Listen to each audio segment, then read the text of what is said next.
Mihamafetrany fiaraha-miasa izay misy eo amin'ny tafika malagasy, gendarmerie ary polisy-pirenena.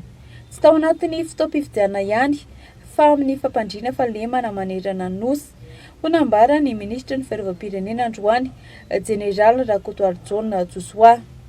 Nambarany tamin'izany moa fa ny asan'ny mpitandro filaminana dia tsy mora ary mbola maro no tsy mahalala izany fa faly manaratsy fotsiny indraindray. Izahay ireo tokony ohatra ho antsika rehetrarehetra atole niveau na any amin'ny niveau politique io na any amin'ny niveau stratégique io na any amin'ny niveau tactique io eny fanatrany amin'ny fahaiza-manao ny olona tsirairay aleo miara-miasa azahoana vokatra tsaratsara kokoa dia tsy mbola niova mihitsy ny tanjontsika mpitandro filaminana dia ny ampandry fahaiza ihany ty Madagasikara ty miaro ny vahoaka sy ny fananana ary indrindrindrindra miaro ny institution rehetra mijoro zay ny antom-pisin'reto entité anankitelo reto ary mino somanantena fa ianareo indrindrindrindra ianareo mpanao gazety anisan'ny tokony mampahafantatra ny olona izany asa mpitandro filaminana izany.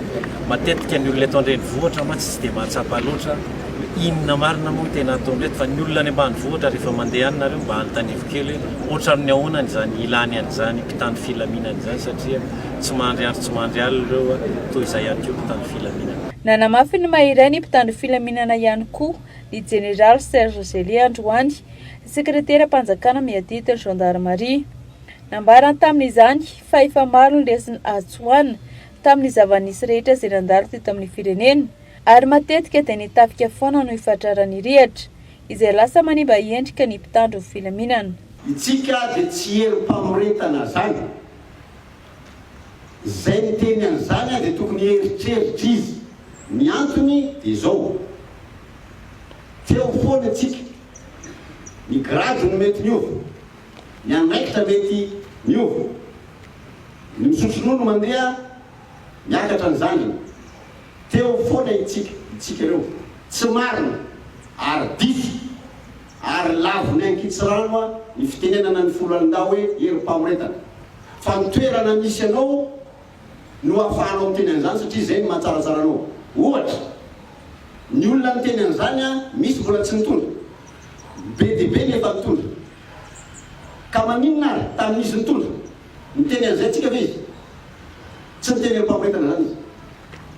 Raha ny hitako farany zao tamin'ny mahalehibe ny état-major gendarmerie-pirenena dia tamin'ny 21 avril 2018. Fantatsika tsara teo Analakely, teo amin'ny 13 mai.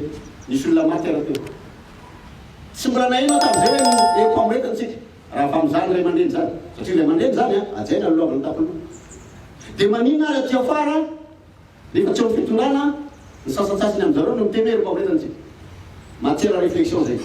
Zay mahadiso azy. Nisy moa androany fanolorana fitaovana avy amin'ireo olona tsara sitrapo ho an'ireo mpitandro filaminana mba ho fanampiana azy ireo amin'ny fanatanterahana ny asa indrindra moa fa rehefa eny an-kianja.